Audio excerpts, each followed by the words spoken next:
ठीक है। तो इसके लिए वीडियो को देखना, पूरा वीडियो को अंत तक देखिए और उसके बाद डिसाइड करना।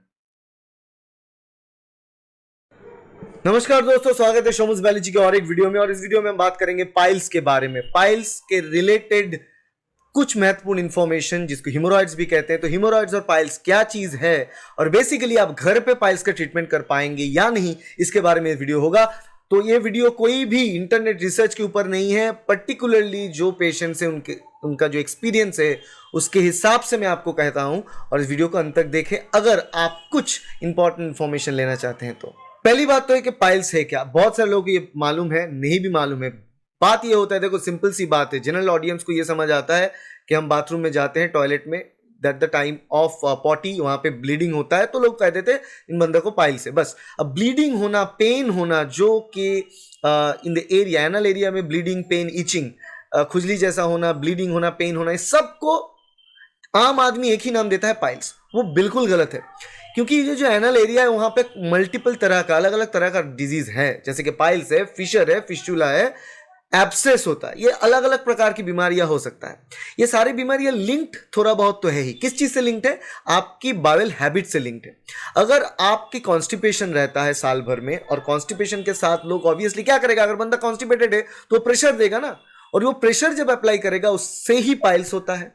अब वो प्रेशर के कारण हार्ड स्टूल होता है, हार्ड स्टूल के कारण कट लगता है तो फिशर होता है। अब फिशर अगर होके रह गया, किसी को ट्रीटमेंट नहीं किया है, वहां से इन्फेक्शन होते होते होते होते एब्सेस हो सकता है, उससे फिस्टुला हो सकता है। ये सारी बीमारियां लिंक्ड है, खुद एक के साथ एक। तो आप देखेंगे कि बहुत सारे लोगों में अगर पाइल्स से फिशर एक साथ होता है तो बोलते पेन है, जलन है, ब्लीडिंग भी हो रहा है, तो उसका मतलब है पाइल्स भी है, फिशर भी है। ठीक है। अब फिशर के बारे में तो डिटेल वीडियो हमने बना चुका है, आप देख सकते हो चैनल पे। पाइल्स के बात ये होता है कि देखो, एनल एरिया में ब्लड, बॉडी के हर एक एरिया में ब्लड सप्लाई चाहिए होता है। एनल एरिया में जो ब्लड सप्लाई है वो वेन्स के थ्रू होता है। और जो वेन, जो ब्लड सप्लाई है, वेन आर्टरी है, सो ब्लड सप्लाई है, वो जो ब्लड सप्लाई है वो वहां पर अंदर की तरफ ऐसे फैला हुआ है। और वहां का जो मसल होता है हमारा, वो बहुत ही, मतलब दो अलग अलग प्रकार के हैं और टाइप के मसल्स हैं वहां पर, ऐसे वो एक डोनट शेप स्ट्रक्चर बना के रखता है, जिसको हम क्लोज, बंद भी कर सकते हैं, खुल भी सकते हैं।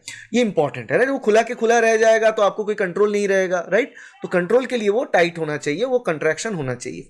नॉर्मली तो रहता है। अब क्या करेंगे, एक बंदा अगर प्रेशर दे रहा है तो प्रेशर मतलब हर जगह वो प्रेशर बढ़ता है। और आप इंडियन में हम जो करते हैं, जिस इंडियन टॉयलेट पे बैठते हैं, जिस हिसाब से प्रेशर देते हैं ना, तो ग्रेविटेशनल भी एक फोर्स रहता है जिस हिसाब से प्रेशर बढ़ता है। तो अगर कोई इंसान टॉयलेट में ज्यादा टाइम बिता रहे हैं और प्रेशर दे रहे हैं तो वो 98%, 99% चांस है कि उनमें पाइल्स डेवलप करें, उनमें हिमोरॉइड्स डेवलप करें। अब इंडिया की बात करें तो 90% पॉपुलेशन को पाइल्स है, या तो उन्हें पता है या तो उन्हें नहीं है। अगर पता है भी तो वो खुल के नहीं कहना चाहेंगे, पाइल्स होगा ही होगा। क्योंकि हम जैसे खाना खाते हैं और जैसे हमारे हैबिट्स हैं, जैसे हमारे हैबिट्स टाइम टू टाइम बदल रहे हैं, जंक फूड लेना और पानी कम पीना, फाइबर कम लेना, इससे डेफिनेटली कॉन्स्टिपेशन होगा, उससे पाइल्स होने के चांस भी बढ़ेंगे। अब पाइल्स जब हो जाता है तो बेसिकली क्या होता है, प्रेशर देने के बाद वो जो ब्लड सप्लाई है तो वो बाहर आने लगता है। और सिर्फ वो नहीं, उसके साथ उसको सराउंड किया हुआ जो मांस होता है, मसल होता है, टिश्यूज जो है हमारे, वो टिश्यू भी बाहर आने लगता है। तो टिश्यू, वो जो ब्लड सप्लाई की टिश्यू हो या फिर अंदर एनल एरिया के अंदर के साइड की जो टिश्यू हो, दोनों एक साथ बाहर आने लगता है, उसी को हम पाइल्स बोलते हैं। अब देखो, जब वहां पे प्रेशर बढ़ेगा तो क्या होगा, वो जो ब्लड वेसल है उसका दीवार है, वो दीवार भी एक लिमिट तक ब्लड को होल्ड करके रखेगा ना। तो ज्यादा प्रेशर आएगा तो क्या होगा, उस दीवार से ब्लड जो है बाहर आएगा, खून बाहर आएगा। इसी हिसाब से खून आता है। और खून आना मतलब ये पाइल्स की स्टार्ट फेज होता है, जब खून आने लगते हैं। मगर कोई भी ऐसे मस्से जैसे स्ट्रक्चर, कोई मसल जैसे स्ट्रक्चर बाहर नहीं आता, सिर्फ और सिर्फ ब्लीडिंग होता है एनल एरिया से।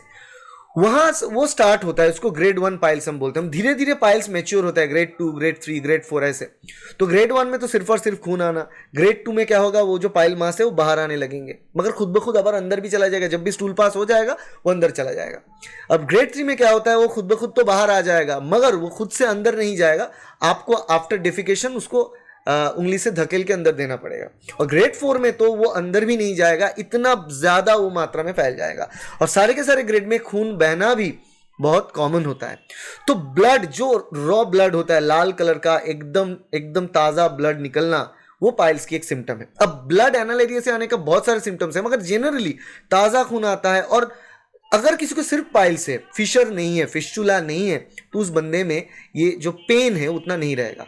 मतलब ब्लड आने के टाइम पे कुछ ऐसा अजीब सा फील होगा, ऐसा हो सकता है कि कुछ ईचिंग हो, खुजली जैसा हो, मगर वहां पे दर्द नहीं होता है। फिशर में बहुत ज्यादा दर्द होता है क्योंकि वो कट होता है, तो फिशर का दर्द बहुत ज्यादा है, पाइल्स का दर्द होता नहीं। Piles by definition is a painless disease. आपको दर्द नहीं होगा मगर खून आएगा, खून बहेगा हर रोज। और आप जब देखोगे ना, एक साइकोलॉजिकली कनेक्ट मैं आपके साथ करता हूं, आप जब देखोगे टॉयलेट में पैन को देखोगे तो आप देखोगे खून से पूरा भरा हुआ, तो आपको ऐसा लगेगा कि मैं टॉयलेट ना जाऊं भाई, मैं घर पे ही बैठा रहूं। और इससे क्या होता है, फिर से कॉन्स्टिपेशन बढ़ जाता है, क्योंकि अगर आप स्टूल को होल्ड करके रखोगे तो उसका जो मॉइस्चर है, वाटर है, वो एब्जॉर्ब फिर होगा बॉडी में, तो फिर से वो बन जाएगा और भी टफ। तो उससे क्या होगा, फ्यूचर में फिर से आप जब डिफिकेशन करोगे बहुत ज्यादा पेन होगा और फिशर भी हो सकता है क्योंकि कट भी लग सकता है। तो ये चीज ध्यान रखना। तो ये होता है पाइल्स। अब आपको बताते हैं कि पाइल्स की इलाज। एक चीज जान लो, पाइल्स को लेके बहुत बड़ी इंडस्ट्री है इंडिया में, सारे वर्ल्ड में ही है, इंडिया में बहुत बड़ा इंडस्ट्री, इतना सारा मेडिकेशंस, इतना कुछ, इससे 1 दिन में ठीक होगा, 10 दिन में ठीक होगा, 1 महीने में ठीक होगा, ये वो हर कोई ऐसा क्लेम करने वाला आपको मिल जाएगा। मगर एक चीज याद रखना कि ये एक ऐसा बीमारी, मैं आपको कहा कि कैसे बीमारी है ये जब बन जाएगी हैबिचुअल एक बीमारी है ना, कि आपकी हैबिट के ऊपर डिपेंडेंट है।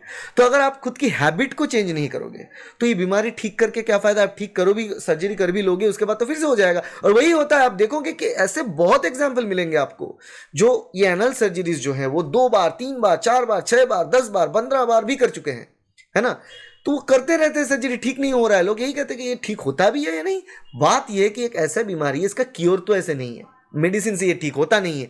तो कोई भी मेडिसिन से पाइल्स ठीक नहीं होता। ये चीज अगर कोई आके आपको कहे 10-20 डिग्री लेकर भी कहे, क्योंकि ये हो नहीं सकता, एक मेडिसिन से वो जो पाइल मास है वो श्रिंक नहीं कर जाएगा, पॉसिबल नहीं है उसको। अगर मतलब हाँ, ये हो सकता है कि जो जो वाल है ना कैपिलरी का, ब्लड वेसल का, उस दीवार को हम स्ट्रांग कर सकते हैं, उससे ब्लीडिंग कम हो, ये रोक सकते हैं। अगर ब्लीडिंग ज्यादा हो रहा है उसको रोकने का हमारे पास मेडिकेशन है, मगर ये पाइल्स जो है ओवरऑल ठीक होने का मेडिकेशन नहीं है, है ना। तो इसलिए कुछ फ्लेवोनॉइड्स आते हैं जो मेडिसिन एज ए मेडिसिन बिकते हैं, जिससे थोड़ा बहुत राहत हो सकता है। अगर आप 6 महीने 1 साल तक ले रहे हो एज ए मेडिकेशन, मतलब एज अ सपोर्टिव केयर, तो ठीक है। मगर वो ऐसा हो गया पाइल्स हो गया, मैं मेडिसिन लेके ठीक कर दूंगा, नहीं होता है भाई। अब आप वेस्ट कर रहे हो पैसा। और जानने के बाद अगर आप ज्वाइन करना चाहते हो और यहाँ पे आना चाहते हो, उससे पहले आप टेलीफोनिक कंसल्टेशन ले सकते हो। टेलीफोनिक कंसल्टेशन का जो फी है वो 300 रुपए का फी है। आप 300 रुपए फी दे के टेलीफोनिक कंसल्टेशन कर सकते हो। उसके बाद अगर आपको चाहिए कि कैसे आना है, क्या करना है, वो प्रोसेस आप फॉलो कर सकते हो। आने के लिए कोलकाता आना पड़ेगा। जो क्लिनिक है उत्तरपाड़ा में, जो कोलकाता से 10 किलोमीटर दूर है। एड्रेस लोकेशन आपको मिल जाएगा गूगल पे, शोमूज पैरामेडिकल क्लिनिक, या फिर आप लिखो शोमूज laser therapy clinic, laser therapy and proctology clinic Uttarpara, ये लिखने पे आपको मिल जाएगा। उत्तरपाड़ा पैरामेडिकल क्लिनिक लिखने पे भी आपको मिल जाएगा। नंबर है 8334830421। इस नंबर पे आप कांटेक्ट करो, व्हाट्सएप करो। फिर ये जो फी है 300 रुपीज़ का, ये फी डिपॉजिट करना है आपको, उसका स्क्रीनशॉट देना है जीपे फोन पे डिपॉजिट करके स्क्रीनशॉट भेजना है। उसके बाद टेलीकंसल्टेशन लीजिए, और उसके बाद अगर चाहे वो प्रिस्क्राइब्ड वर्जन होगा, आपको प्रिस्क्रिप्शन प्रोवाइड किया जाएगा। टेलीकंसल्टेशन के बाद अगर आपको लगता है कि आप ट्रीटमेंट करना चाहते हो तो यहाँ पे आके ट्रीटमेंट कर सकते हैं।